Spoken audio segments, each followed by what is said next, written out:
Agradezco mucho la letra grande. ¿Qué hace que, aun sabiendo lo que es bueno y lo que no, nos cueste tanto ponerlo en práctica? Muchas gracias por tan preciosa reflexión, que también es una especie de confesión. Sé lo que es bueno, sé lo que es malo, pero me cuesta poner en práctica lo que es bueno. Evidentemente, aquí, amigos y amigas, cuando hablamos de buenos y de malos, no estamos hablando de las películas del oeste. Cuando hablamos de buenos y de malos, no estamos hablando de política, no estamos hablando de etiquetas a los que este sistema es tan dado. Bueno y malo tiene que ver con vibración, también lo ha hablado Francisco, vibración. ¿No os habéis dado cuenta, amigos y amigas, que la vida tiene un sentido? Hoy día, además de la espiritualidad, que siempre lo ha dicho, hoy la ciencia, la astrofísica, la astronomía, la física, está indicándonos que conforme más sabemos del cosmos, más nos damos cuenta que el cosmos tiene una serie de reglas, de principios, de leyes. Más nos damos cuenta que el cosmos, el universo entero, tiene como un impulso desde su mismo origen. Hoy la ciencia se asombra de que cuando vamos teniendo información de cómo fue el universo más primitivo, más primigenio, era ya un universo muy ordenado, con unos principios, con unas leyes, con unos ciclos, que son los que hoy seguimos viendo en todo el cosmos. Y la ciencia se acerca a lo que la espiritualidad siempre nos enseñó. Todo lo que existe tiene un mismo impulso, todo lo que existe tiene un mismo principio primordial. Decía San Juan de la Cruz en uno de sus poemas, hablando de lo divino, hablando de la divinidad, decía, después de una de sus enormes experiencias místicas, decía, no sé su origen, pues no le tiene, más bien sé que es el origen de todo lo que lo tiene. ¿Que me quite el móvil? Perdón, me están indicando que el móvil está haciendo aquí alguna de las suyas. Fijaros qué forma de resumir lo que es la divinidad. Aquello que no tiene origen y es origen de todo lo originado. Hasta la ciencia se está dando cuenta que hay algo que no tuvo origen, que no tiene origen y es origen de todo lo originado. Y claro, si todo lo originado es impulsado por un mismo origen, todo lo originado tiene un sentido. En el mundo oriental se le llama Tao, el Tao. Y el Tao es el sentido de la vida. La vida tiene un sentido. Si somos capaces de poner en valor el ser que tenemos dentro, el ser que somos, lo percibiremos con claridad, que la vida tiene un sentido. Y que vosotros y yo podemos vivir la vida alineados con el sentido de la vida o a contramano del sentido de la vida. Y es otra elección que tenemos todos los días por delante. Y el que viva alineado con el sentido de la vida, vive. Y el que viva alineado a contramano del sentido de la vida, sobrevive. Cuando nos ponemos a contramano del sentido de la vida, es cuando en nosotros prevalece la influencia del pequeño yo, temeroso y miedoso, el egoísmo, el egocentrismo, el materialismo, el sálveme yo, el sálvese quien pueda. Cuando eso aparece en nuestra vida, la deshumanización a la que también ha hecho referencia Francisco, la desnaturalización, cuando eso se hace presente en nuestra vida, es un indicador claro que no estamos viviendo desde lo que somos y que nos hemos puesto a contramano del sentido de la vida. Y esto es, entre comillas, lo que podríamos denominar malo, que más que malo es involutivo, porque ponerte a contramano del sentido de la vida es ir a contramano de la evolución. O lo podríamos llamar insensato, porque si vives a contramano del sentido de la vida, eres insensato. Vives en el sentido contrario al sentido de la vida. Eres un insensato. La persona buena es la persona que procura vivir alineado con el sentido de la vida, siendo buena persona, como dice Antonio Machado. Y si esto lo empezamos a entender y llega a la pregunta que esta persona nos acaba de formular, lo primero que le digo a esta persona y a todos aquellos entre vosotros y vosotras que os estéis dando cuenta de esto y os preguntáis, bueno, y si me estoy dando cuenta, ¿por qué no termino de hacerlo? Bueno, lo primero es dar la enhorabuena. Es dar la enhorabuena. Ya hay una toma de conciencia. Ya te has dado cuenta, por fin, de que efectivamente se pueden vivir de dos maneras muy distintas. El superviviente, insensato, a contramano del sentido de la vida, desde el materialismo, el egoísmo, el egocentrismo, la deshumanización o la desnaturalización, o alineado con el sentido de la vida, que es lo que corresponde al nacer de nuevo y lo que corresponde a la persona que vive. Y cuando esto nos damos cuenta, lo primero, repito, es enhorabuena. Y a partir de ahí, el trecho más largo del camino ya está recorrido. El trecho más largo del camino ya está recorrido porque ya te has dado cuenta. Ahora, ¿qué es lo que tienes que hacer? Voluntad, voluntad, tener voluntad. Tener voluntad de aplicar esto en tu vida. Y ojo, porque la voluntad tiene que estar bajo el influjo de tu ser. No es la voluntad que te enseña el sistema, que de hecho, aunque lo llame voluntad, no es voluntad. El sistema enseña esfuerzo, esfuerzo. Y para poner en valor lo que somos, esfuerzo no se necesita. ¿Habrá algo más sencillo que vivir en coherencia con lo que somos? Lo que tiene bemoles y genera mucho esfuerzo es vivir a contramano de lo que realmente somos. Eso sí que cuesta trabajo. Rumi, el gran místico sufí, dijo: el que tiene voluntad carece de voluntad. Es un juego de palabras para advertirnos de que no confundamos la voluntad del yo quiero, del león o del camello, que no tiene voluntad. Porque ese debo de, tengo que, eso no es tu voluntad, eso es el influjo del sistema de creencias. O el yo quiero del león, el yo quiero es lanzarte al mundo por lo que el sistema te dice que es lo que tienes que conseguir. Eso no es tener voluntad, eso es ser estúpido. La voluntad tiene que ver con cuando te vas dando cuenta de lo que aquí estamos compartiendo, del compromiso contigo mismo para vivir en coherencia con eso. Hace falta voluntad. Hace falta compromiso con nosotros mismos para que esto se haga una realidad. A esta persona, enhorabuena, hay una parte muy importante del camino que ya está hecho y ahora queda completar ese camino desde la voluntad, desde la coherencia, desde el compromiso con tu verdadero ser. Tener en cuenta que Cristo Jesús nos llama a amarnos a nosotros mismos, algo que históricamente ha sido manipulado desde el egoísmo y el egocentrismo. Cristo Jesús nos dice: ama al prójimo como a ti mismo. Ama al prójimo como a ti mismo. Curiosamente, la frase se suele dividir en dos y la última parte se olvida. Ama al prójimo. Sí, pero Cristo dice que amemos al prójimo. Sí, pero ojo, ojo, no dice solo eso, lo dice en una frase más completa: ama al prójimo como a ti mismo. Y claro, Cristo Jesús no nos está hablando de egoísmo, nos está hablando del verdadero amor. ¿Qué significa amarse a uno mismo? Amarse a uno mismo no significa un narcisismo de darme beso en el espejo a este tal Emilio. Ah, qué inteligente eres, lo que sabe, Amarse a uno mismo no tiene nada que ver con seguirle el juego a las querencias de nuestro pequeño yo. Amarse a uno mismo es poner en valor lo que somos, lo imperecedero que hay en nosotros. La persona que no pone en valor lo imperecedero que hay en nosotros no se ama a sí misma. Está aferrado a un fantasma o a algo que le queda muy poco para ser fantasma.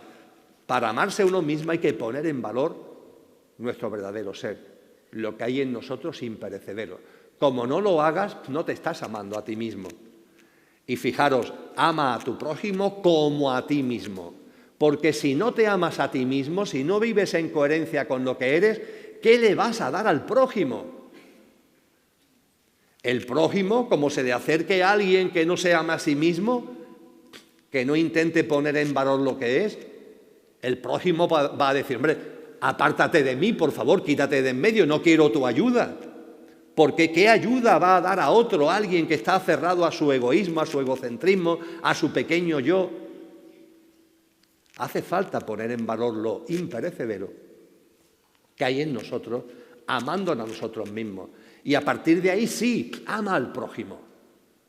Comparte eso con el prójimo, siendo mejor persona, sacando tu mejor versión, dando lo mejor de ti. Pero si eso no lo haces, decir que se ama al prójimo es una falacia, como tantas veces ha pasado a lo largo de la historia, donde ha habido gente que se ha lanzado por ahí diciendo que amaba al prójimo y realmente eso ha terminado en persecución, en hoguera, en inquisición y en no sé cuántas cosas más.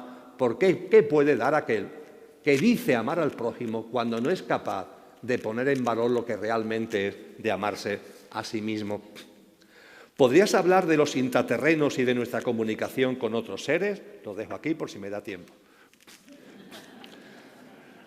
¿Cuál es la diferencia fundamental entre una vida en supervivencia y una vida en plenitud? Creo que por lo compartido, lo que os puedo aportar ya lo he puesto sobre la mesa, aunque sea de una manera esquemática. Pero me encanta que esta persona, este amigo o amiga, haya utilizado y nos haya recordado esta expresión, plenitud, plenitud, amigos y amigas, plenitud. Es un término que se conjuga muy poco actualmente. Es como si el sistema quisiera que olvidáramos que en el diccionario hay una palabra que es plenitud. Porque la plenitud es el gozo del que vive. Y es algo imposible para el que sobrevive. El que sobrevive nunca va a alcanzar la plenitud.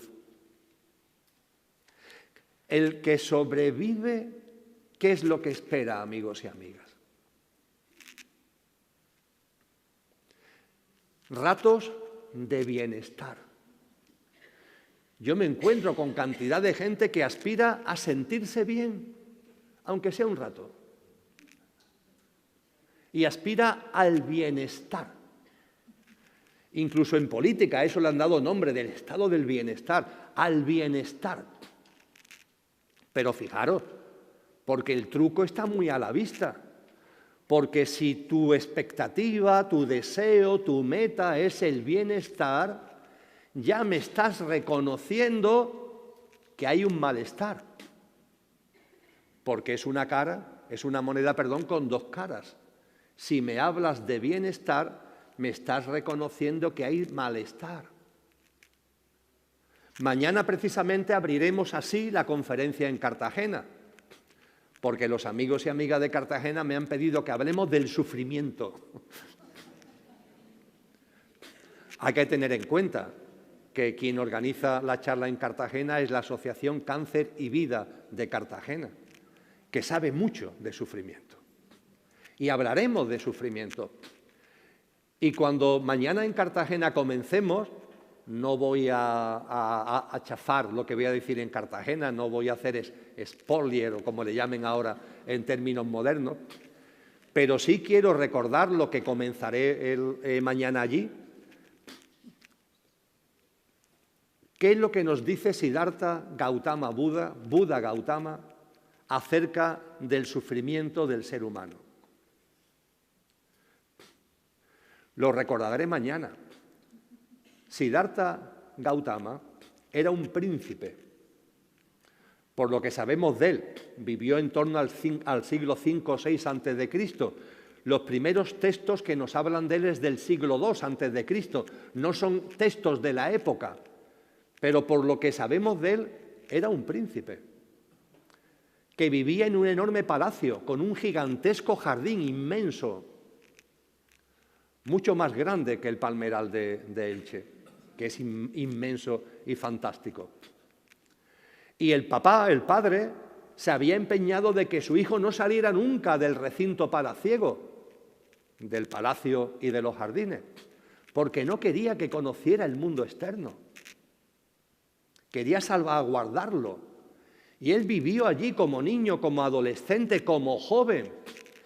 Él se casa, tiene un hijo y vive en ese recinto palaciego. No sale nunca del recinto palaciego porque el padre no quiere. Pero hay unas circunstancias de la vida que hace que esa gran alma, porque sin duda ninguna era una gran alma, salga fuera, salga fuera. Y cuando Siddhartha Gautama sale fuera, ¿qué es lo que se encuentra? El sufrimiento. Lo que le golpea en la cara, le golpea en el corazón y le golpea en el alma es el sufrimiento. ¿Por qué se sufre tanto? ¿Por qué la gente sufre tanto? Y esa gran alma se vio convocada a indagar las razones profundas del sufrimiento humano. Y esa gran alma, indagando las razones profundas del sufrimiento humano, dejó todo para ahondar en ello. Dejó el palacio, dejó a su mujer, dejó a su hijo, rompió por completo con todo y se lanzó a una nueva vida que primero fue ascética durante 8 años y después también dejó la vida ascética para vivir de una forma muy espiritual. Y hay un momento determinado en el que vivió lo que se llama la iluminación. Y esa iluminación le permitió ver el por qué sufre el ser humano. Y nos lo dejó en sus enseñanzas, unas enseñanzas que también hace suya la ciencia del yoga. Y se resume en un término sánscrito que es klechas, klechas. Hay un primer o primera klecha, que es la razón fundamental del sufrimiento humano. Toda la indagación espiritual de Siddhartha Gautama, de Buda Gautama, lo lleva a concluir que el ser humano sufre fundamentalmente por una razón, el olvido de lo que es. Punto, se acabó. El olvido de lo que es. ¿Por qué sufrimos? Porque olvidamos lo que somos. ¿Por qué sufrimos? Porque olvidamos lo imperecedero que hay en nosotros. ¿Por qué sufrimos? Porque hemos olvidado nuestro ser. Nos dice Buda, nos dice también el yoga, esta es la primera razón del sufrimiento humano, la amnesia, el Alzheimer de lo que eres. Pensar en vosotros mismos, pienso yo en mí mismo, vivimos en ese Alzheimer, vivimos en esa ignorancia de lo que somos, vivimos en esa amnesia. Desde luego, si vivimos en esa amnesia, no estamos viviendo la vida, estamos sobreviviendo. Pero claro, nos enseña Buda, es que si te aferras, si olvidas lo que eres, viene después algo, como una ficha de dominó. Si olvidas lo que eres, te crees que eres lo que no eres. No es un juego de palabras, ¿eh? Tiene mucha hondura. Si olvidas lo que eres, te crees que eres lo que no eres. Si olvidas tu ser imperecedero, te crees que eres tu personaje pasajero. Si olvidas tu ser imperecedero, te crees que eres tu personaje pasajero, el Emilio de turno. Pero esto sigue, claro, porque al olvidar lo que eres, te identificas con lo que eres solamente de forma efímera. ¿Y en qué consiste tu vida? En satisfacer los deseos de tu pequeño yo, en darle lo que le gusta y en evitarle lo que le disgusta. Primer klecha, el olvido de lo que eres. El segundo klecha, el identificarte con lo que no eres. Y el tercer y cuarto klecha, toda tu vida consiste en darle a tu pequeño yo efímero, pasajero, lo que le gusta y evitarle lo que le disgusta. Y a eso se le llama vivir, cuando eso es simplemente sobrevivir. Cuando tú les das a tu pequeño yo lo que le gusta, a eso lo llamamos bienestar.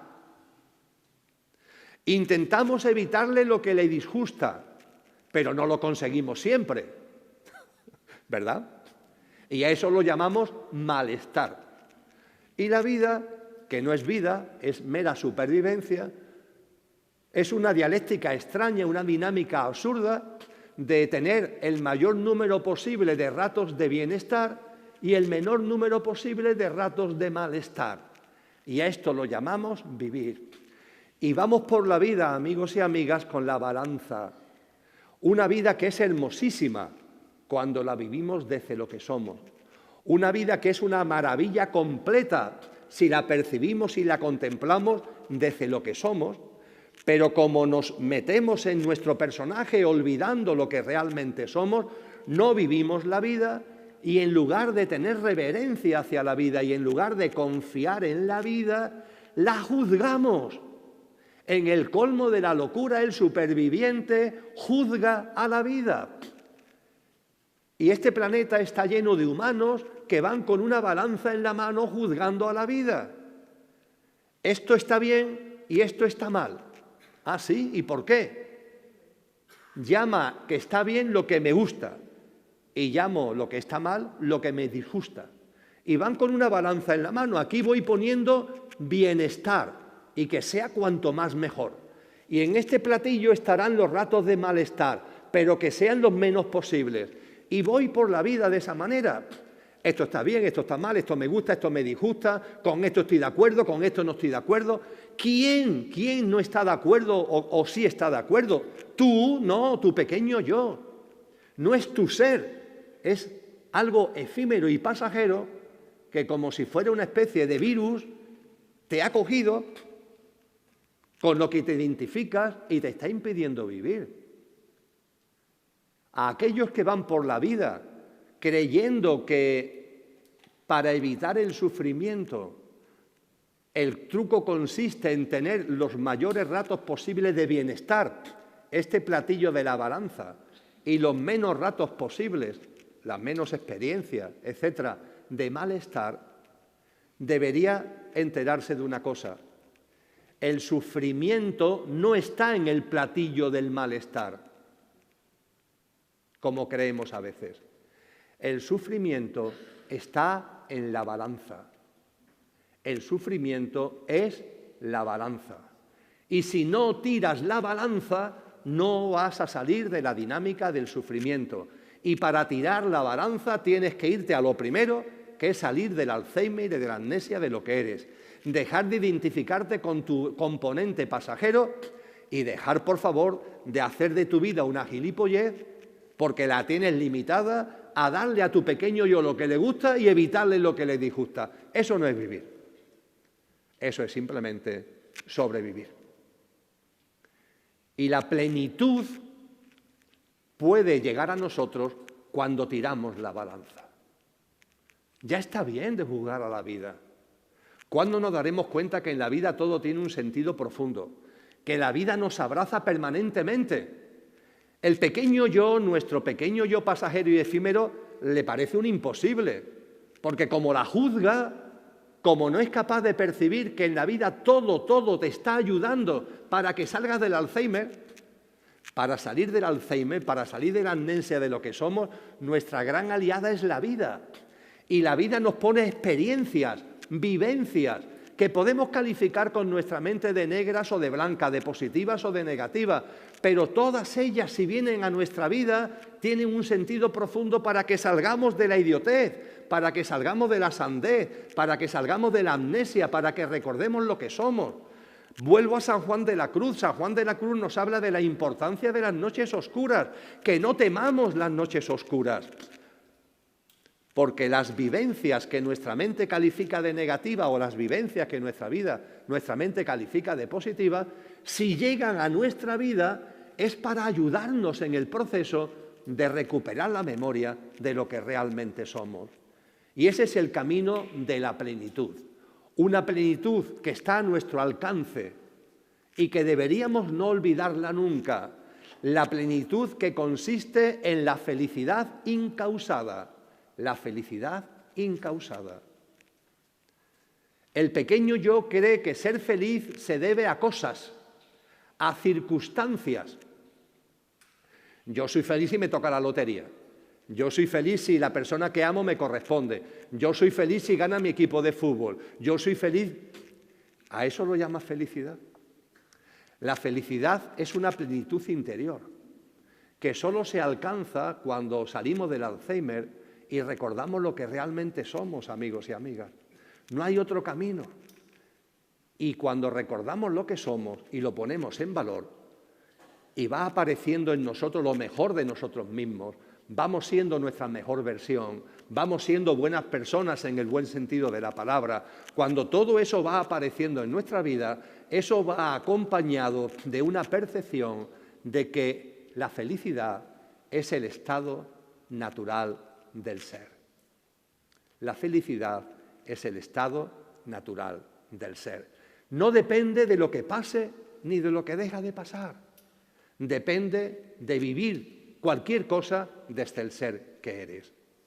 Lo que la mente llama blanco, lo que la mente llama negro, lo que la mente llama positivo, lo que la mente llama negativo. Vívelo desde tu ser. Y ya desaparecen los colores, desaparece la dualidad, desaparece lo bueno y lo malo, lo blanco y lo negro. Y es la vida que se está expresando, es la vida que se está manifestando, siempre apoyándote a ti, siempre con un sentido profundo, siempre con un porqué y un para qué que juega a tu favor. Y vas percibiendo, va surgiendo en ti eso que en el cristianismo se llama gracia, gracia. Tampoco se ha hablado ni en Madrid, ni en Barcelona, ni en Canarias de la gracia. Ese estado de plenitud al que estamos convocados por Cristo, al poner en valor lo que realmente somos. Es lo que el budismo denomina Ananda, un estado de bienaventuranza. Es lo que el hinduismo denomina Shanti, una profunda paz interior. Y ese estado de bienaventuranza, ese estado de gracia, ese estado de paz interior, ese estado de plenitud, que cuando llega, llega y ya nunca más desaparece, da igual lo que pase en nuestra vida, da igual la circunstancia de la vida, vivimos en gracia, vivimos en la bienaventuranza, vivimos en felicidad incausada. El único camino para llegar a esa plenitud es salir de la amnesia, salir del olvido de lo que somos y vivir cada vez más desde la presencia y en coherencia con eso imperecedero que hay en cada uno de nosotros. Cuando hablas de sobrevivir, ¿te refieres a vivir sin conciencia? Considero que nuestro ser, nuestra esencia es efímera y pasajera. Contestada. Aquí mismo me dicen que ya está contestada. ¿Qué herramientas darías para conocer a nuestro ser? Preciosa esta cuestión. ¿Cómo podemos conocer a nuestro ser? Reflexionar sobre esta pregunta. Lo que voy a decir no es para ridiculizar, por favor, a la persona que lo ha hecho, porque lo que esta persona expone ahí nos pasa a todos. ¿Habrá mayor estupidez que preguntarse cómo puedo conocer a mi ser? Fijaros en el Alzheimer en el que estamos, ¿a dónde hemos llegado? Que nos preguntamos cómo puedo conocer a lo que soy. ¿Qué pasa aquí? Aquí hay un cortocircuito muy raro, ¿no os dais cuenta? Porque lo que soy, que si es lo que soy, debería ser innato, debería ser natural. No habría que buscarlo si es lo que soy. Pero claro, nos hemos encapsulado en el pequeño yo. Nos hemos metido en el cajón del pequeño yo. Y ahí metido en el cajón del pequeño yo, cuando vislumbramos que puede haber algo más, nos preguntamos, ¿y cómo podemos vivir, descubrir y vivir desde lo que soy?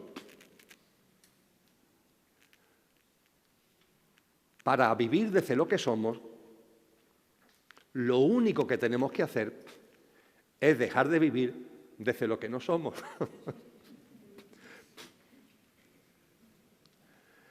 Amigos y amigas, estamos en una sociedad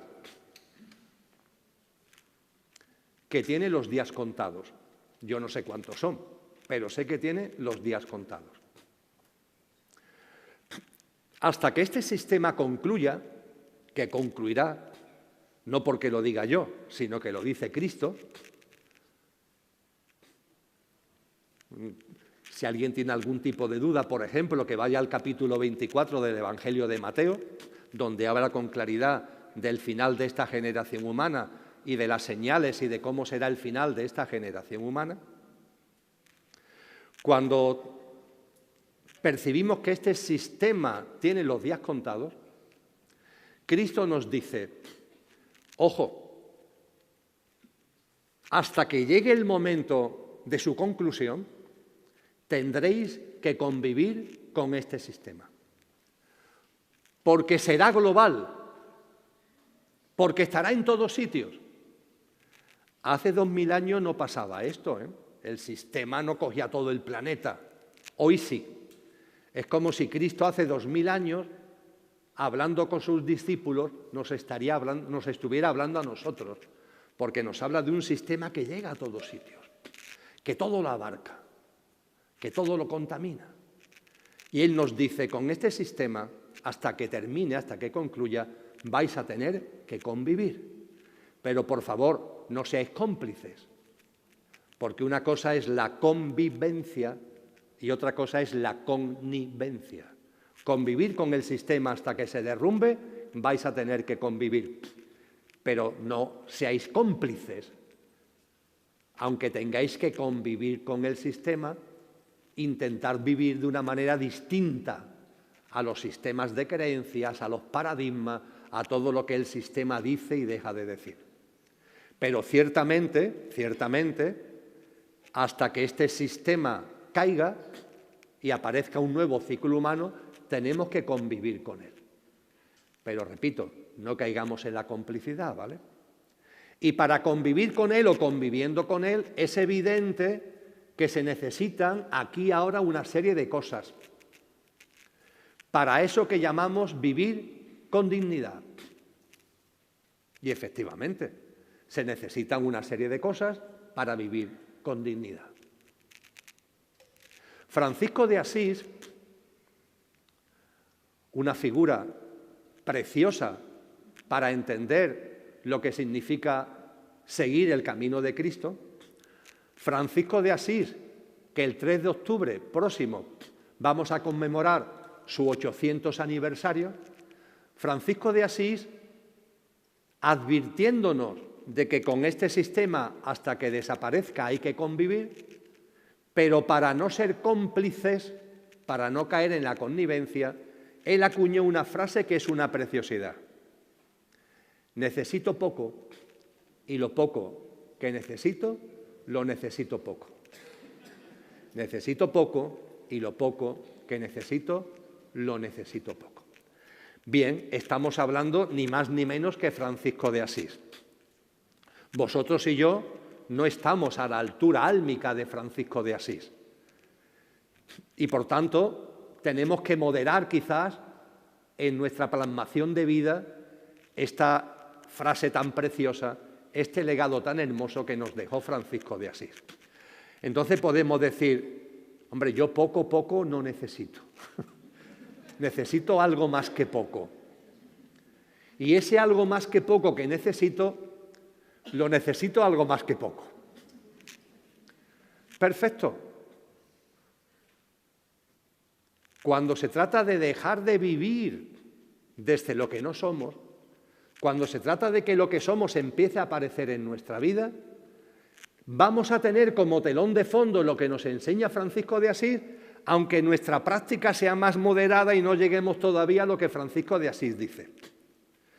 Pero por decirlo más claramente, oye, que no estamos en condiciones de vivir en el necesito poco y lo poco que necesito lo necesito poco, bueno, vamos a ir avanzando, ¿vale?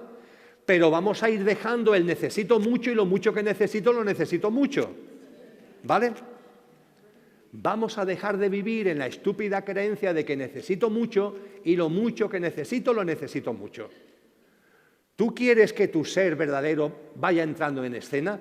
Olvídate de necesitar mucho y necesitar mucho lo mucho que necesitas.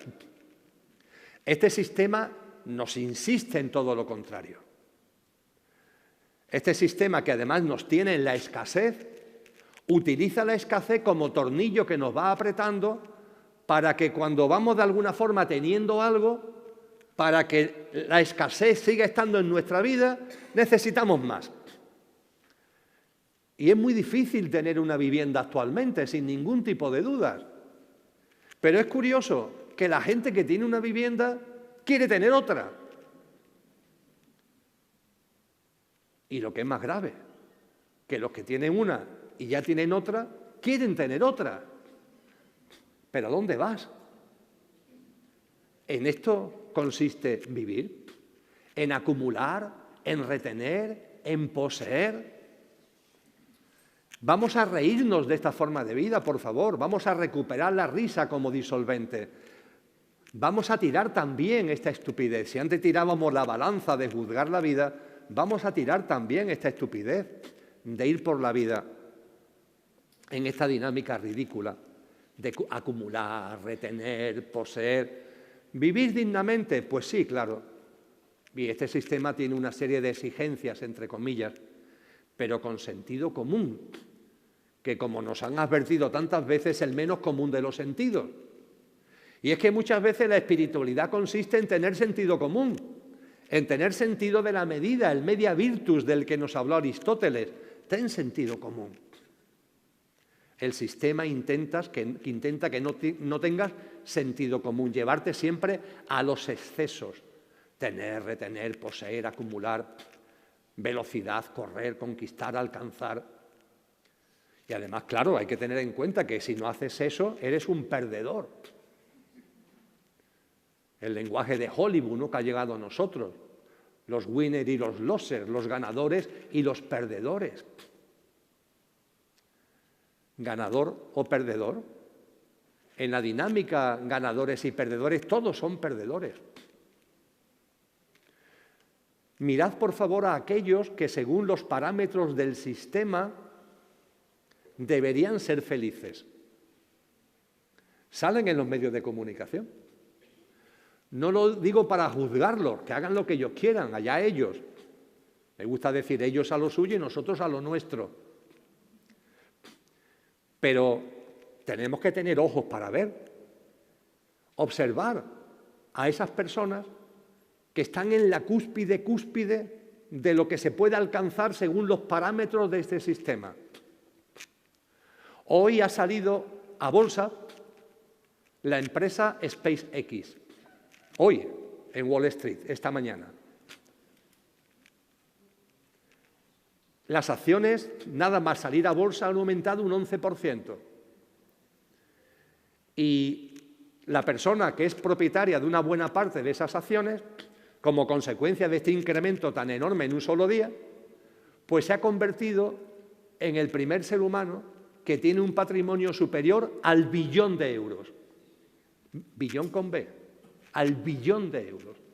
Hoy oficialmente Elon Musk tiene un patrimonio que supera el billón de euros, una única persona. Desde el cariño al alma de Elon Musk, no al personaje, pero sí al alma. Elon Musk debería mirarse al espejo. ¿Es feliz? Por lo que dice, por lo que hace, por su comportamiento, cuando aparece en público, cuando va para acá, cuando va para allá. ¿Derrama plenitud? ¿Transmite una vibración alta? ¿Transmite presencia? Que es como se ha llamado siempre en espiritualidad a las almas que van teniendo un nivel, que van alcanzando. Elon Musk transmite esto. Lo que no transmite es obsesión por acaparar, por poseer, por tener, por retener. Y eso sí, en la confianza de que determinados adelantos biotecnológicos le permitan vivir como multimillonario 5 años más, 20 años más, 50 años más, 100 años más. Pero el chicle no se puede estirar y estirar y estirar, os lo garantizo. Hablo de una persona en el mundo de la empresa, de las tecnologías, Iros al mundo de la política. Personas que llegan a altos cargos, que tienen puestos de relevancia. Ya no solamente en un país como España, que también, sino a nivel internacional. Da la sensación de que tienen plenitud en su vida, da la sensación de que de verdad hay algo ahí que podamos llamar felicidad.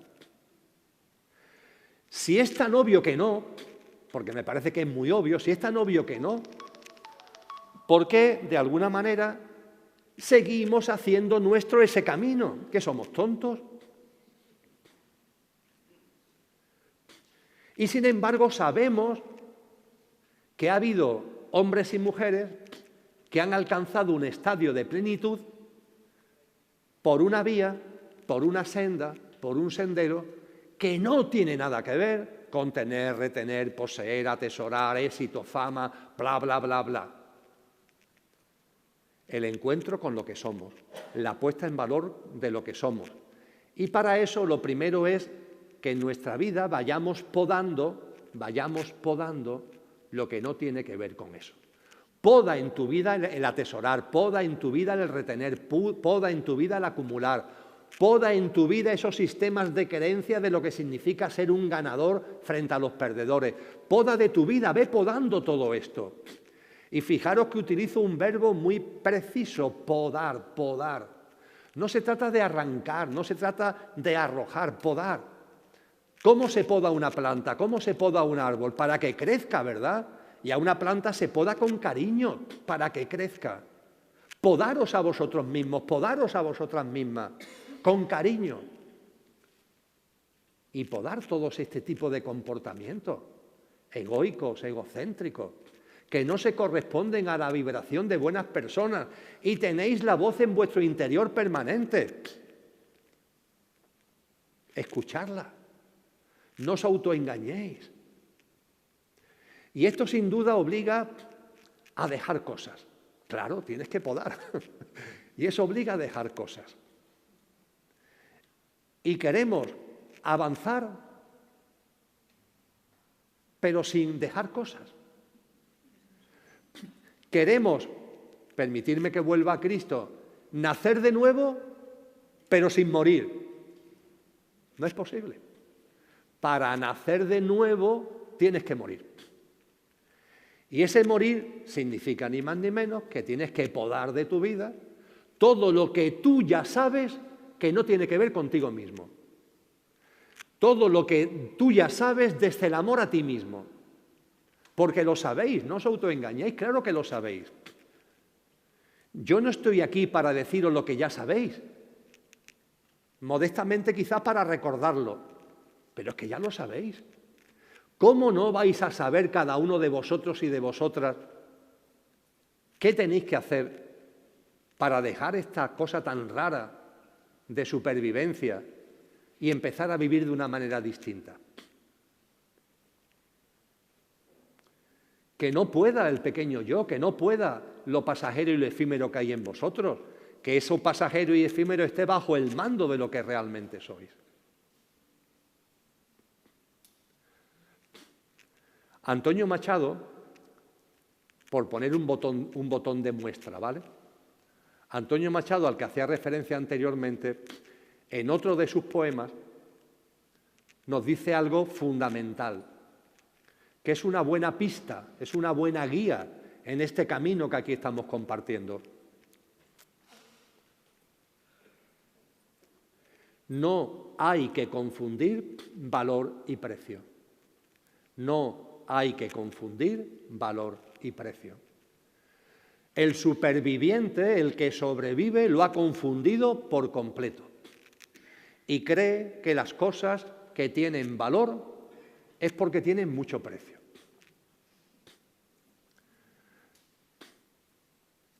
Creen que las cosas que tienen valor son las joyas que no sé quién tiene guardado en una caja fuerte y que la Guardia Civil descubre. ¿De verdad eso es lo que tiene valor? ¿De verdad lo que tiene valor en la vida son unas piedras preciosas engarzadas con oro? ¿Eso es lo que tiene valor en la vida? Sí, precio tiene, pero ¿eso es el valor? Fijaros, a la hora de poner en valor lo que realmente somos, este botón de muestra que nos enseña Machado. Podar de vuestra vida, quitar de vuestra vida a modo de poda aquellas cosas donde se pone el énfasis en el precio. Ese no es el camino. No digo con esto que para vivir con dignidad no haya que tener algunas cosas que tienen precio, ¿vale?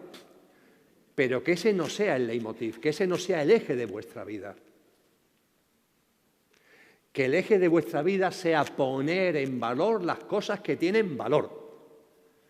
Y esas cosas que tienen tanto valor que no tienen precio. Qué difícil se nos hace, porque además parece que incluso son frases retóricas, como de gente drogada o bebida o fumada, ¿no? El ejemplo, una puesta de sol, un atardecer, aquí en estas preciosas playas del Mediterráneo. Eso tiene tanto valor que no tiene precio. La relación de amistad, la relación de amor con otra persona.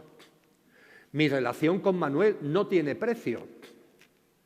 No hay precio posible.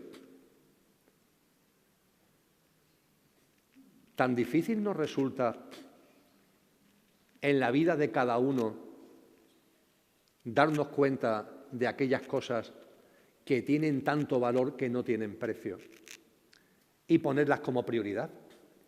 No digo que no haya algunas también ahí que tienen precio, pero que no sean la prioridad. Nos decía Cristo Jesús en el Sermón de la Montaña, ni más ni menos. Nos dice Cristo Jesús, donde tengas tu tesoro, tienes tu corazón. Y nos autoengañamos. Hay gente que cree que aunque mi tesoro, es decir, lo que a mí, mi objetivo, mis metas, lo que me llama la atención, mis prioridades son A, pero mi corazón está en B. No, por favor, no te autoengañes. Si tu tesoro es A, tu corazón está en A. Si tu prioridad, tus preferencias, tus intereses, lo que de verdad te importa es lo material, en el sentido amplio del término, son las cosas que tienen precio, tu corazón está ahí. Y un corazón que está ahí es pobre. Se produce esta contradicción curiosa, que cuando lo que nos interesa es la riqueza, en el sentido amplio del término, el corazón, el tesoro es la riqueza, el corazón está ahí y ese corazón es un corazón pobre. Que tu tesoro no sea ese, que tu tesoro no sea el tesoro que te enseña este mundo, este sistema, que sea el que nace en tu interior, en tu verdadero ser, tu mejor versión, lo mejor de ti mismo. Pon eso en valor. Cultivar eso en el día a día, pon eso en valor. Cultivar la empatía, cultivar la solidaridad, cultivar la cooperación, cultivar el amor a uno mismo, que no se nos olvide. Por cierto, a propósito de cultivar el amor a uno mismo, no quiero dejarlo, aunque mañana lo hablaré en Cartagena, no quiero dejarlo aquí de pasada. El amor a uno mismo también significa que nos amemos a nosotros y que nos dejemos de castigar y culpabilizar continuamente. También eso pertenece al pequeño yo y no tiene nada que ver con vuestro verdadero ser. Yo veo a muchas personas que sufren y sufren por lo que vivieron. Es que me pasó esto, es que me pasó aquello, o es que hice esto, o es que hice aquello. Y eso me origina mucho dolor, eso me origina mucho sufrimiento. Mirad, el amor a vosotros mismos, poner en valor lo que sois, significa coger todo lo vivido, todo, acogerlo con agradecimiento y con amor. Por favor, esta hipótesis para vuestra consideración, reflexionarla, porque es un bálsamo para el corazón y para el alma. todo lo vivido, lo que me han hecho y lo que yo hice, que me puede originar dolor o sufrimiento, que lo recuerdo y ese recuerdo me trae dolor y sufrimiento. Todo eso, repasar vuestra vida. ¿Qué puede haber aquí, en el aquí ahora que estáis en esta sala conmigo? ¿Qué puede haber en vosotros que origina dolor, que viene del pasado, de algo que vivisteis, de algo que hicisteis, de algo que os hicieron? Si hay en vuestra vida algo de esto, dale la vuelta por completo al argumento. Dale la vuelta al chip. Acogerlo con amor y con agradecimiento. Recordar, por favor, que lo que hoy somos se lo debemos a todo lo vivido, sin excepción. Si yo estoy aquí subido y miro mi vida y digo, pues aquí me equivoqué y quiero borrarlo, o aquí, o esto que me hicieron quisiera quitarlo de mi vida porque me originó dolor. Bueno, pues en cuanto que quitéis cualquiera de estas cosas, sabéis lo que pasa, ¿verdad? Que os caéis del balcón.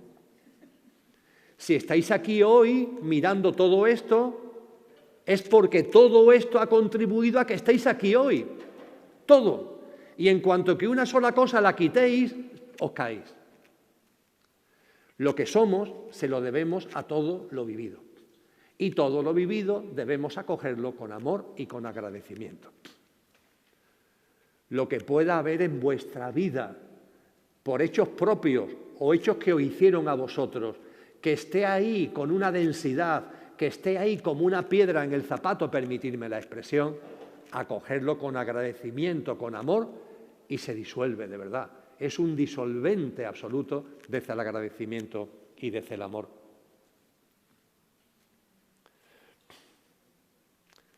¿Qué nos puede decir de los reptilianos? ¿El ser humano es bueno o malo por naturaleza? Bien. Voy a contestar esta pregunta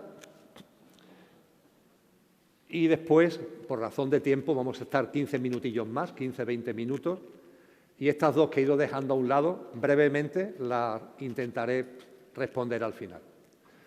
Pero vamos a esta, que es la, entre comillas, última que ha salido. Pensarlo, ¿el ser humano es bueno o malo por naturaleza?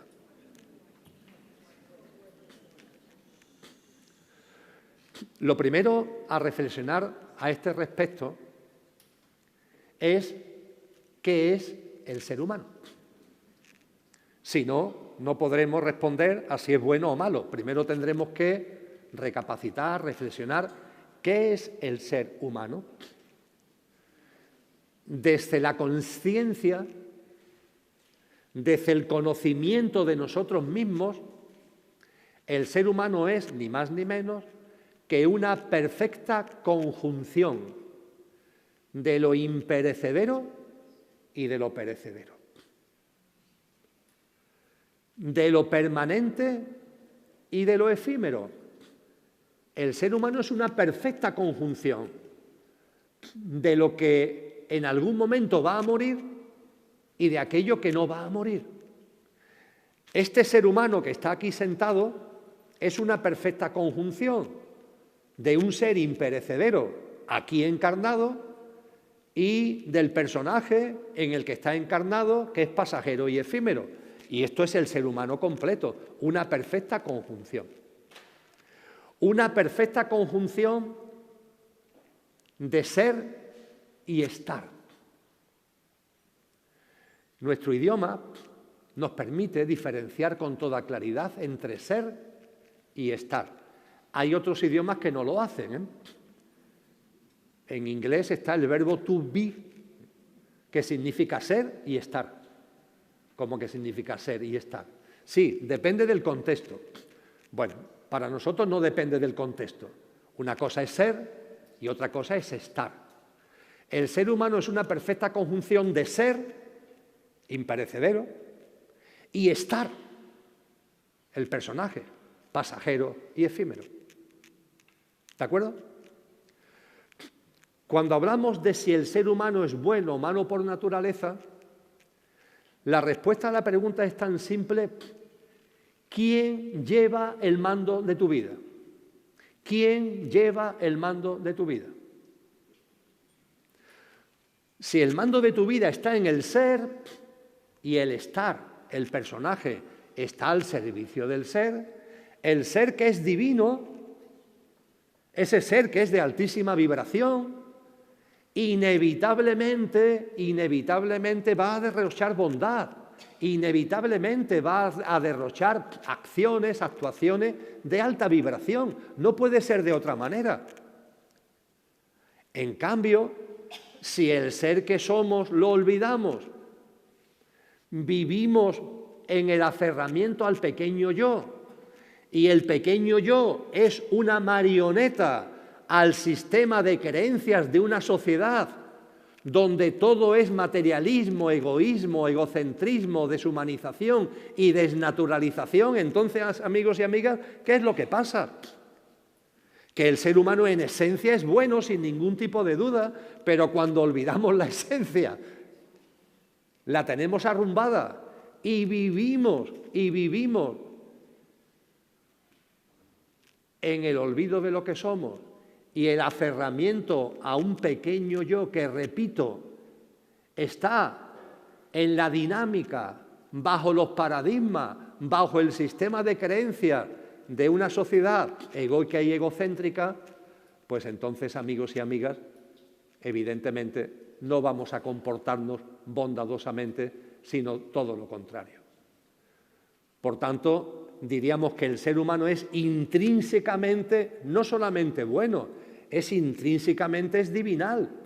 Lo dice San Juan de la Cruz cuando habla de nuestra divinal esencia. Pero para que eso se materialice tenemos que vivir en coherencia con esa divinal esencia.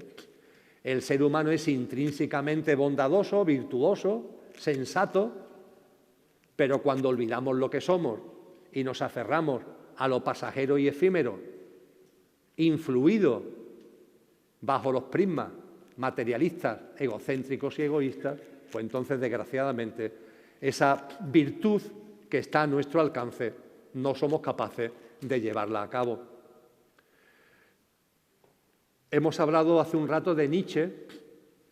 Voy a sacar a colación otro gran filósofo, muy anterior a Nietzsche, que fue Platón. Platón tiene en su obra La República, en su tramo final, una experiencia cercana a la muerte. Me gusta recordarlo porque parece increíble. Hoy se habla mucho de las experiencias cercanas a la muerte, ¿verdad? Personas que mueren, pero que después no han muerto. Y que cuando vuelven a la vida cuentan lo que han vivido, lo que han experimentado mientras que estuvieron muertos. Eso hoy se habla mucho de ello. Bueno, pues sería bueno el que sepáis y el que tengamos en cuenta que hace 2500 años ya se hablaba de esto. Y se habla en una obra que se llama La República, que es ni más ni menos que los diálogos de Platón con su maestro Sócrates. Ni más ni menos que Platón con su maestro Sócrates. Dos almas enormes. Nota a pie de página. Se le atribuye a Sócrates lo siguiente. En Atenas, Sócrates era muy dado al ir al mercado de Atenas. El mercado de Atenas de aquella época era un mercado en uno de los mayores puertos del Mediterráneo, con un trasiego de mercancías, de objetos de todo tipo. Y los amigos de Sócrates sabían que Sócrates iba al mercado a pasearse por el mercado con mucha frecuencia. Pero claro, Sócrates era muy austero. Y los amigos le sorprendía que, siendo tan austero, le gustara tanto ir al mercado. Y un día se lo preguntaron: oye, Sócrates, ¿por qué te gusta tanto ir al mercado si tú eres una persona muy austera? Dice: efectivamente, me encanta ir al mercado. Y me encanta ir al mercado para darme cuenta de la cantidad de cosas que no necesito. Bueno, Pues la República de Platón es el diálogo de Platón con su maestro Sócrates. Y allí cuentan la experiencia cercana a la muerte. Son las últimas páginas. Es un libro gordote, pero lo tenéis, si no os queréis molestar, lo tenéis libre en Internet. En las últimas páginas hay un soldado armenio llamado que fallece en batalla, cogen su cuerpo para el rito funerario y cuando le están en el rito funerario vuelve a la vida. Y cuenta lo que ha vivido en su FM, y está narrado por Platón en su diálogo con Sócrates. Y este soldado en su experiencia cercana a la muerte, llega incluso al plano de luz y vive el momento en el que las almas van a volver a encarnar, en el momento en que nuestro ser, nuestra dimensión álmica espiritual, va a volver a encarnar. Y es precioso, y tiene que ver con lo que, por eso lo he sacado, con lo que estaba comentando hace un momento, porque ahí hay una especie de ángel que es la Quesis. En el lenguaje de la Grecia de la época, una especie de diosa, un ángel que es la Quesis. Y la Quesis le dice a esas almas que van a volver a encarnar, almas pasajeras, vais a volver a encarnar. Cuando lo hagáis, la virtud estará a vuestro alcance. Que hagáis vuestra la virtud o no depende solo de vosotras, almas pasajeras, porque Dios es inocente. ¿Cuánta gente se rasga las vestiduras? ¿Y esto Dios cómo lo puede consentir? Dios, de verdad, Dios es el que hace esto, el que consiente esto. ¿No será que nosotros que tenemos una divinal esencia, la hemos guardado bajo 7 llaves, la tenemos olvidada, ninguneada, y vivimos desde un pequeño yo efímero y pasajero en el olvido de ser que somos? El ser humano, cuando estamos aquí, tenemos la virtud a nuestro alcance, y que la hagamos nuestra o no depende de nosotros. A ver si el amor que permite que haya libre albedrío ahora va a ser un argumento contra el amor. El amor permite que haya libre albedrío. El amor permite que yo aquí en mi vida como Emilio pueda hacer mía la virtud o no, y que vosotros y vosotras podáis hacer vuestra la virtud o no. ¿Por qué no lo hacemos? Y si no lo hacemos es porque no queremos. Ya está bien de autoengañarnos. Ya está bien. Y en este tramo final, fijaros que han aparecido intraterrenos y reptilianos. Estoy convencido que en las muchas preguntas que han quedado, estoy convencido, con lo que hemos puesto sobre la mesa, habremos dado reflexiones, consideraciones que ayudan también a esas otras cuestiones que, por motivos lógicos de tiempo, no vamos a poder desarrollar. Pero con brevedad, ya que han salido estas dos cuestiones, intraterrenos y reptilianos, lo comparto con brevedad.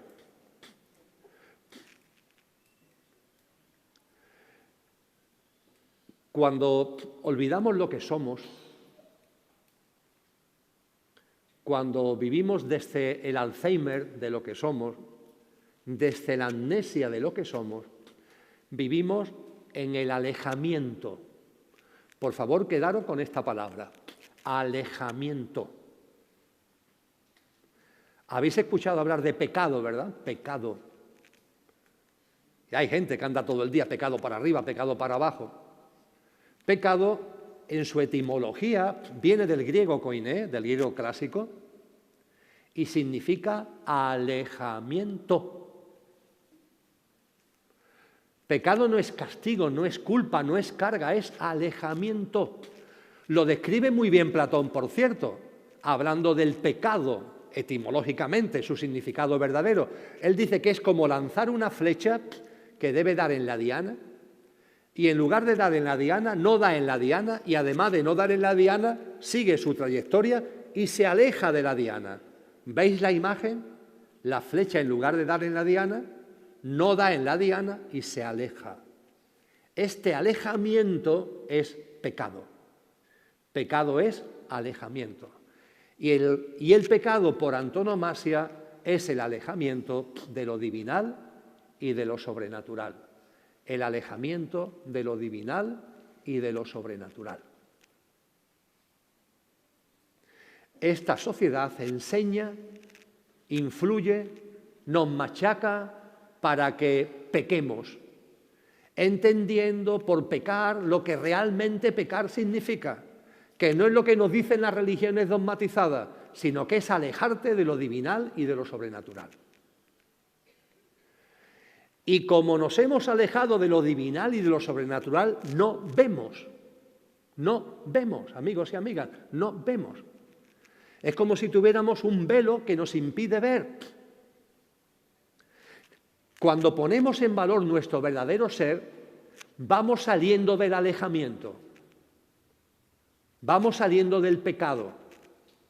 Cuando vamos viviendo desde la coherencia con lo que somos, siendo nuestra mejor versión, siendo buenas personas, vamos saliendo del alejamiento. Y en la medida en que vamos saliendo del alejamiento, el velo se va abriendo. El velo se va abriendo. Y grandes hombres y mujeres, grandes almas, que este velo se ha abierto, nos han dicho, nos aseguran que hay una realidad mucho más amplia que la que podemos ver cuando tenemos el velo delante. Estamos llamados, amigos y amigas, a ver a los ángeles. Y yo sé que esto suena como locura y quizás no sea la mejor forma de terminar la charla, con algo que bajo todo el prisma de esta sociedad es una auténtica locura. Pero como entiendo que es una gran verdad, lo someto a vuestra consideración. Hay ángeles y otros muchos órdenes celestiales. Y cada uno de vosotros tiene un ángel que os guarda. No es lo que nos dice el dogmatismo religioso, que tú tienes tu ángel de la guarda. No, por favor, también aquí tú, mi, tú. No, un ángel se las basta para muchos de nosotros, ¿sabéis? Un ángel se las basta para muchos de nosotros. No sé cuántos exactamente, pero sé que para muchos. Por tanto, no se trata de que yo tenga mi ángel de la guarda, no. Yo no tengo mi ángel de la guarda. Ahora bien, yo sí tengo un ángel que me guarda. Y vosotros y vosotras también. ¿Por qué no lo vemos? Por nuestro alejamiento. Porque nos hemos alejado de lo divinal y de lo sobrenatural. Ese famoso pecado original, Adán, Eva, ¿quién no ha oído hablar de eso, verdad? Ese pecado original es el momento en donde las almas encarnadas en el género humano empezamos a alejarnos de lo divinal y de lo sobrenatural. Porque hasta entonces sí veíamos, hasta entonces sí percibíamos lo divinal y lo sobrenatural. Y hoy no lo percibimos. Cuando vamos saliendo del alejamiento, que significa ir viviendo en coherencia con lo que somos, vais a comprobar que estas puertas se van abriendo, que este velo se va descorriendo. Y empezamos a percibir con claridad que estamos acompañados, que estamos protegidos, que somos amados. Os va a sonar a dogmatismo religioso, pero María, su figura espiritual, la que fue madre de Jesús, nos está permanentemente protegiendo con su brazo de amor, con su manto de amor. Ahí, por cierto, junto con mis libros, tenéis un libro que habla, entre otras cosas, de las apariciones marianas, que está escrito por Luis González, que anda por aquí, y que lo hemos traído aquí porque todo lo que se consigue con la aportación de ese libro, que el que no tenga también se lo puede llevar gratis, pero se pide una aportación de 10 euros, va dirigido a la casa de acogida de Pepe Bravo, va a una obra benéfica, una obra social en definitiva. Y ahí tenéis mucha información sobre el acompañamiento que nos dan formas espirituales como María, como los ángeles, y no los vemos.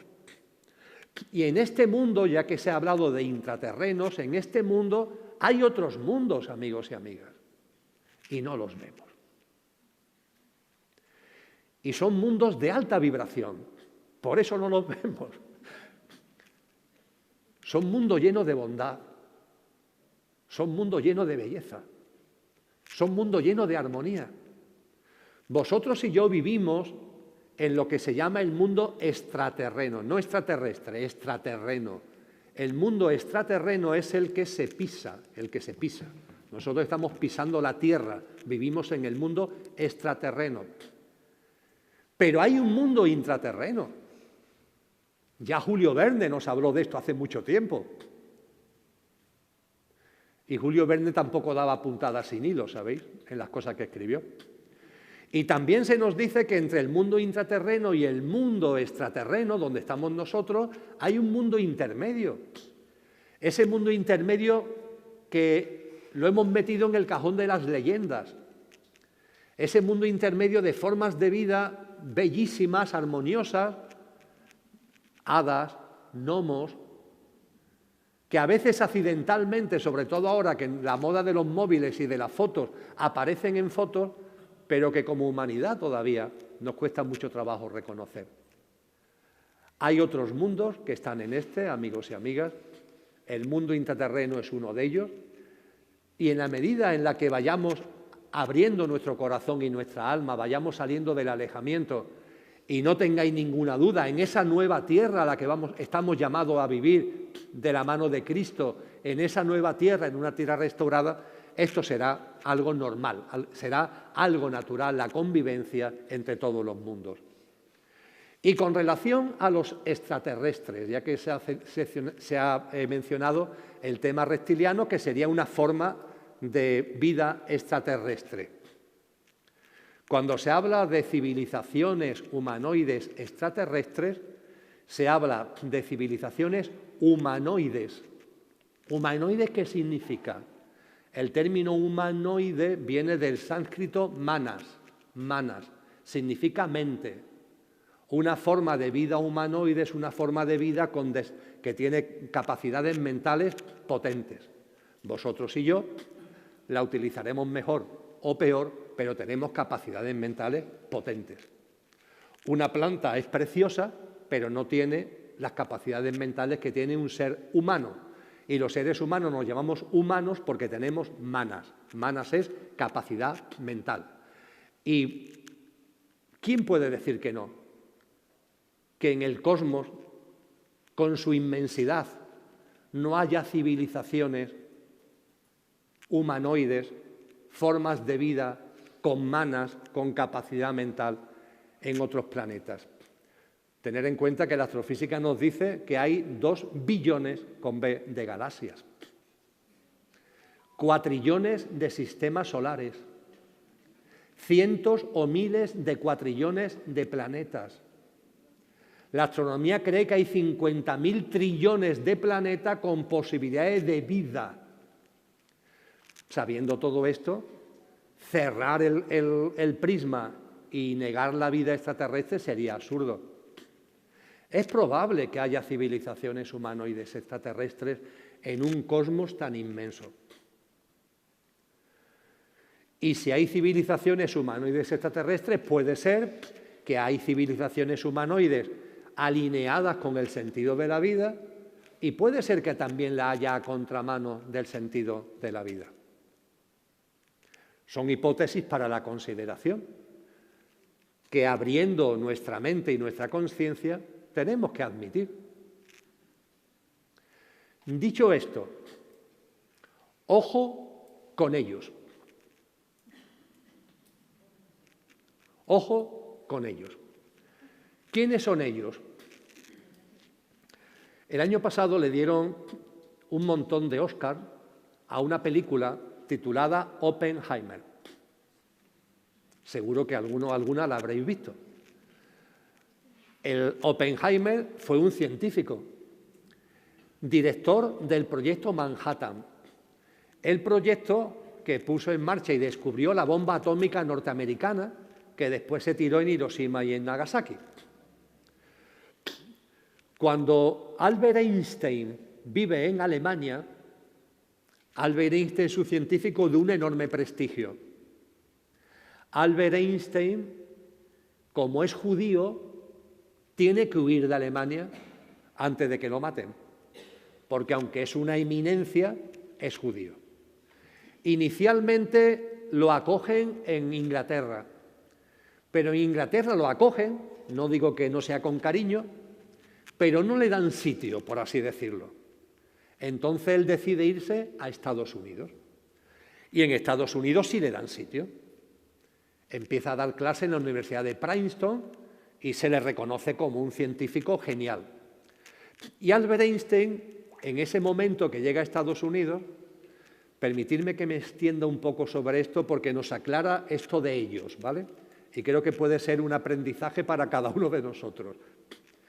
Cuando llega a Estados Unidos comete lo que él consideró que fue el error de su vida, aunque después lo acogió con amor, como decíamos antes. Lo acogió con agradecimiento y amor, pero fue un error. El error fue escribirle una carta al presidente de los Estados Unidos advirtiéndole de que la Alemania nazi estaba desarrollando un proyecto de investigación dirigido a construir un arma basada en el átomo, una bomba atómica, y que como el régimen nazi consiguiera esa bomba atómica iba a ganar la guerra. ¿Con qué intención hace esto Einstein? Porque él escribe la carta al presidente de los Estados Unidos para que el presidente de los Estados Unidos ponga en marcha una operación que evite que Hitler consiga la bomba atómica. Bombardearles determinadas plantas donde se está haciendo la investigación, cortarle el suministro de materiales que Einstein le dice que son necesarios para enriquecer uranio, para sacar la bomba atómica. Y ante esto, ¿qué sucede?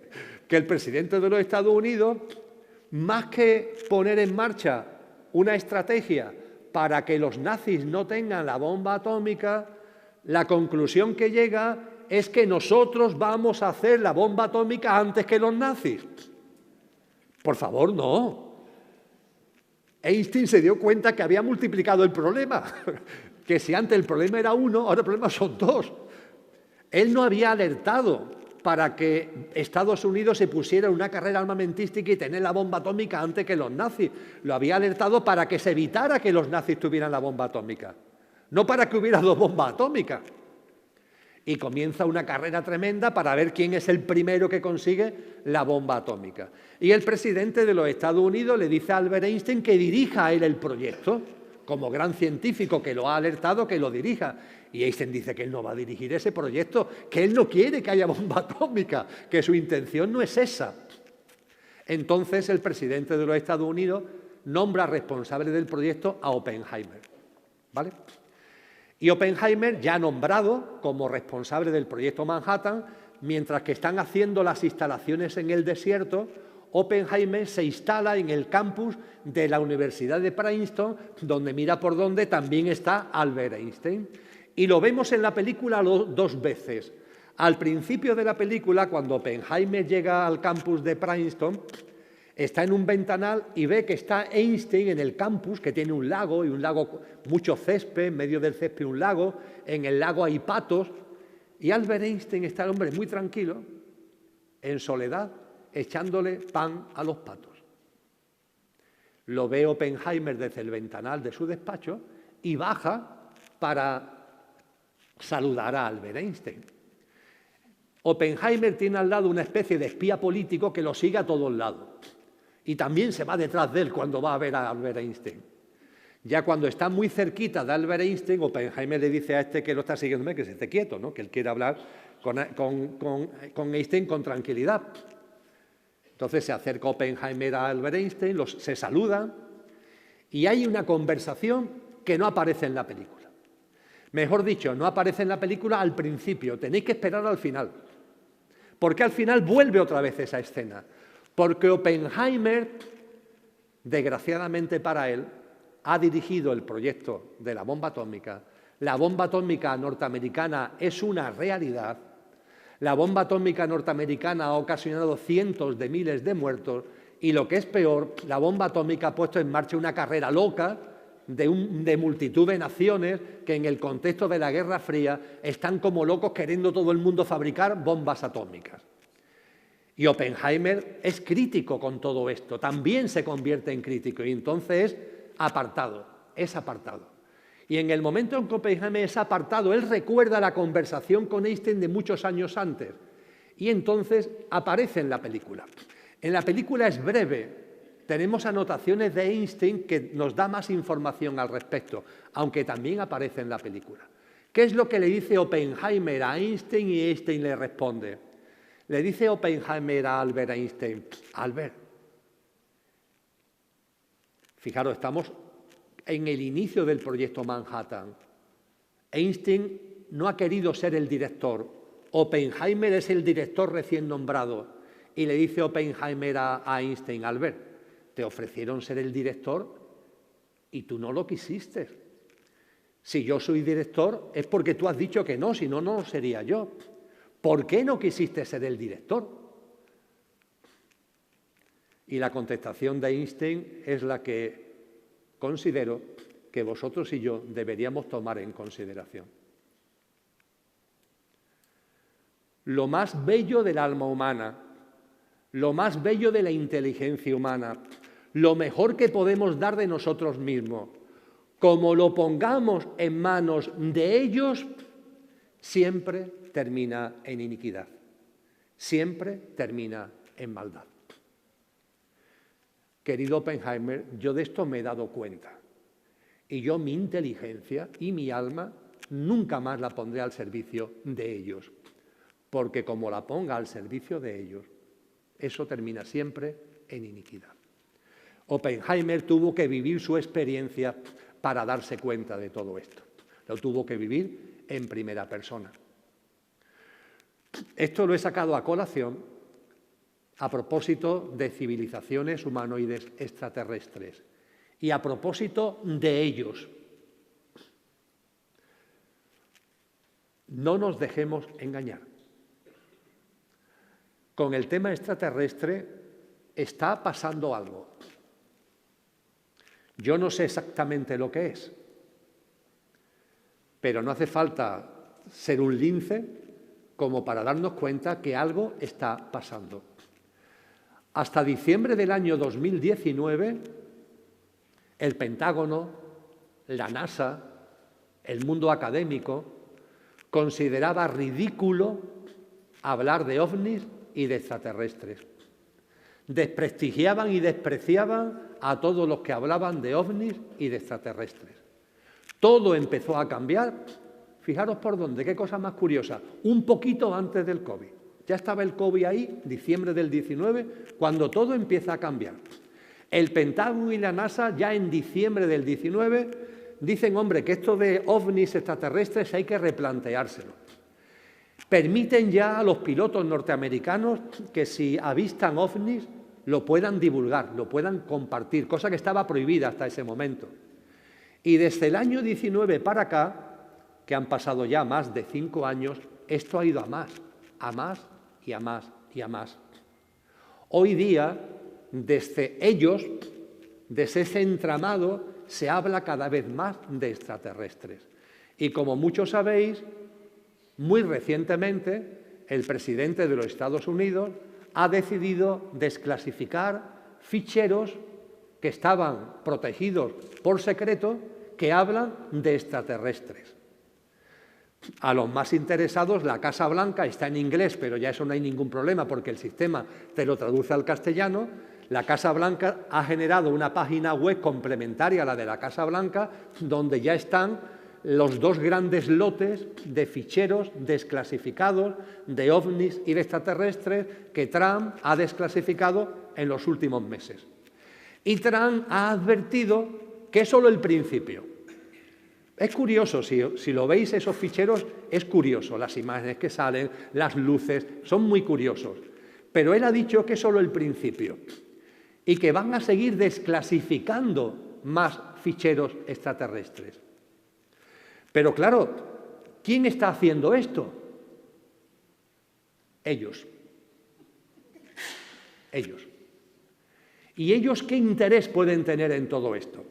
Porque a vosotros y a mí podemos tener el interés de saber, oye, si hay otras formas de vida, si hay civilizaciones humanoides extraterrestres, qué son estos de los ovnis, podemos tener un interés, vamos a llamarle, natural. Pero en manos de ellos, ojo con lo que se va a desclasificar y ojo con las conclusiones a las que se nos quiere hacer llegar con esa desclasificación. Aún no ha pasado, ¿eh? Pero más vale poner el parche antes de que salga el grano. Cuando empiecen a decirnos cosas en los próximos meses y todo barrunta que van a ser muy fuertes, por favor, amigos y amigas, utilizar el sentido común. No olvidéis quién ha tenido guardadas las cosas y quiénes en un momento determinado deciden sacarlo. Y desde luego, si lo guardaron era para mantenernos en el engaño. Y si lo sacan es para seguirnos manteniendo en el engaño. Lo que ocurre es que antes nos engañaban guardándola y ahora entienden que para engañarnos mejor se necesita mostrarnos lo que ellos quieran mostrarnos, porque evidentemente desclasifican lo que quieren. Así que a propósito de reptilianos, quiero haceros simplemente esta sugerencia. El 4 de julio puede ser una fecha importante, parece que es una fecha en la que Trump tiene previsto dar un discurso muy específico sobre este asunto. Que no nos chupemos el dedo, tener en vuestra vida muy presente a Albert Einstein y lo mejor de nosotros mismos intentemos no ponerlo al servicio de ellos. Bueno, amigos y amigas, ha sido todo un placer, un privilegio, de la mano de Manuel, el compartir esta bella tarde con vosotros y con vosotras. Muchísimas gracias.